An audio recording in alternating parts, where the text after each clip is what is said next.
ലെബനനിൽ Hezbollah സാധാരണക്കാരുടെ വീടുകൾ ആയുധപ്പുരകളാക്കുന്നു എന്ന ആരോപണവുമായി ഇസ്രയേൽ.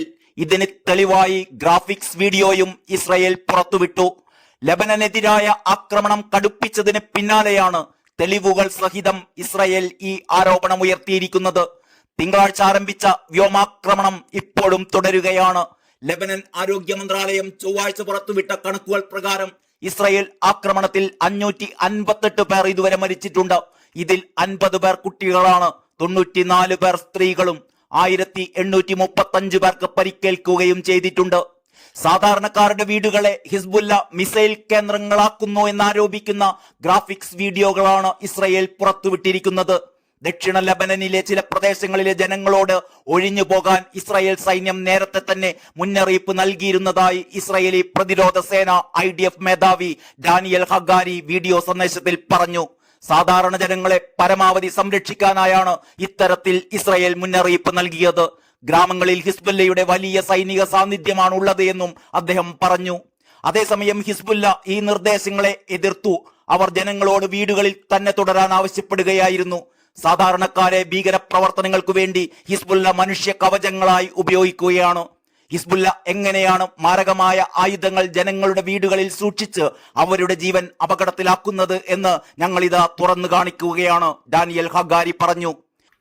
വീഡിയോയ്ക്ക് പുറമെ വീടുകളിൽ സൂക്ഷിച്ച ദീർഘദൂര മിസൈലുകൾ ഉൾപ്പെടെയുള്ള ഹിസ്ബുല്ലയുടെ ആയുധശേഖരം എന്ന് അവകാശപ്പെടുന്ന ചിത്രങ്ങളും ഇസ്രായേൽ പുറത്തുവിട്ടിട്ടുണ്ട്. ഹൈഡ്രോളിക് സംവിധാനത്തിന്മേലാണ് ഈ മിസൈലുകൾ ഘടിപ്പിച്ചിരിക്കുന്നത്. ഇസ്രായേലിലെ ജനവാസ കേന്ദ്രങ്ങളെ ലക്ഷ്യമിടുന്ന ഈ മിസൈലുകൾ ഏത് നിമിഷവും തൊടുത്തുവിടാവുന്ന തരത്തിലുള്ളതാണ് എന്നും IDF പറയുന്നു. ലോങ് റേഞ്ച് ക്രൂയിസ് മിസൈലുകളും ഭാരമേറിയ റോക്കറ്റുകളും ആളില്ലാ വിമാനങ്ങളും ഉൾപ്പെടെ സൂക്ഷിച്ച 1300 കേന്ദ്രങ്ങളിൽ ഒന്നിലെ മാത്രം റോക്കറ്റാണ് ഇത്. ലെബനനിലെ ഈ കേന്ദ്രമാണ് ഞങ്ങൾ കഴിഞ്ഞ ദിവസം തകർത്ത് തരിപ്പണമാക്കിയത്.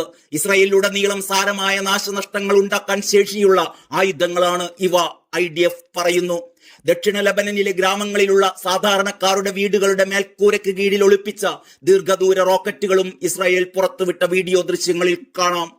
അതേസമയം ഗാസ യുദ്ധത്തിനിടയിലുള്ള ഇസ്രായേലിന്റെ ലെബനൻ ആക്രമണം വലിയ പ്രത്യാഘാതങ്ങൾ ഉണ്ടാക്കുമെന്ന് വിവിധ രാജ്യങ്ങൾ മുന്നറിയിപ്പ് നൽകിയിരിക്കുകയാണ്. തിങ്കളാഴ്ച ഇസ്രായേൽ തുടങ്ങിവെച്ച ആക്രമണം ചൊവ്വാഴ്ചയും തുടരുകയാണ്. ഇതിനിടയിലാണ് മുന്നറിയിപ്പുമായി വിവിധ രാഷ്ട്ര നേതാക്കൾ രംഗത്തെത്തിയത്. ലെബനനിൽ ഉടലെടുത്ത സംഘർഷ സാഹചര്യം കടുത്ത ആശങ്കയുണ്ടാക്കുന്നതാണ് എന്ന് UN secretary general Antonio Guterres പറഞ്ഞു. വലിയ രീതിയിൽ സാധാരണ പൗരന്മാർ ആക്രമണത്തിൽ കൊല്ലപ്പെട്ടതിൽ ആശങ്കയുണ്ടെന്നും ഗുട്ടറസ് വ്യക്തമാക്കി. സാധാരണക്കാരായ ജനങ്ങളുടെ സുരക്ഷയിൽ ആശങ്കയുണ്ടെന്ന് UN വക്താവ് സ്റ്റീഫൻ ദുജാറിക്കും പറഞ്ഞു.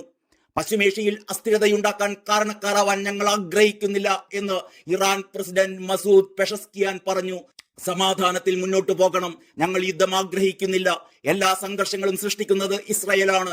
ഗാസയിൽ ഇസ്രായേൽ നടത്തുന്ന വംശഹത്യയിൽ അന്താരാഷ്ട്ര സമൂഹം മൗനം പുലർത്തുകയാണെന്നും ഇറാൻ പ്രസിഡന്റ് മസൂദ് പെഷസ്കിയാൻ പറഞ്ഞു. ഇസ്രായേലിന്റെ ആക്രമണം തടയാൻ എത്രയും പെട്ടെന്ന് UN സുരക്ഷാ സമിതി ഇടപെടണമെന്ന് ജോർദാനും ആവശ്യപ്പെട്ടിട്ടുണ്ട്. ലെബനന് പിന്തുണ അറിയിക്കുകയാണെന്ന് ഈജിപ്ത് വിദേശകാര്യ മന്ത്രാലയവും അറിയിച്ചു. ഭീഷണികൾ മേഖലയെ ആകെ യുദ്ധത്തിലേക്ക് നയിക്കുമെന്ന ആശങ്കയും ഈജിപ്ത് പ്രകടിപ്പിച്ചിട്ടുണ്ട്.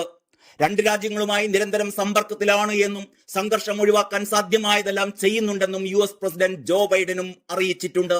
ആക്രമണവും തിരിച്ചടിയും മിഡിൽ ഈസ്റ്റ് മുഴുവൻ സംഘർഷത്തിന്റേതായ സാഹചര്യം സൃഷ്ടിക്കുമെന്ന് G7 രാജ്യങ്ങളായ Canada, France, Germany, Italy, Japan, UK, US തുടങ്ങിയവർ പറഞ്ഞു.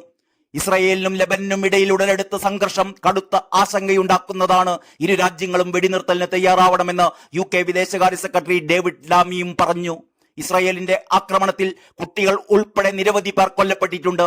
ഇത് മേഖലയെ കൂടുതൽ വലിയ യുദ്ധത്തിലേക്ക് നയിക്കുമെന്ന് ആശങ്കയുണ്ടെന്ന് ഫ്രാൻസ് വിദേശകാര്യമന്ത്രി ജീൻ നോയൽ ബാരറ്റ് പറഞ്ഞു. ഇതിനുടൻ അറുതി വരുത്തണമെന്നും അദ്ദേഹം ആവശ്യപ്പെട്ടു.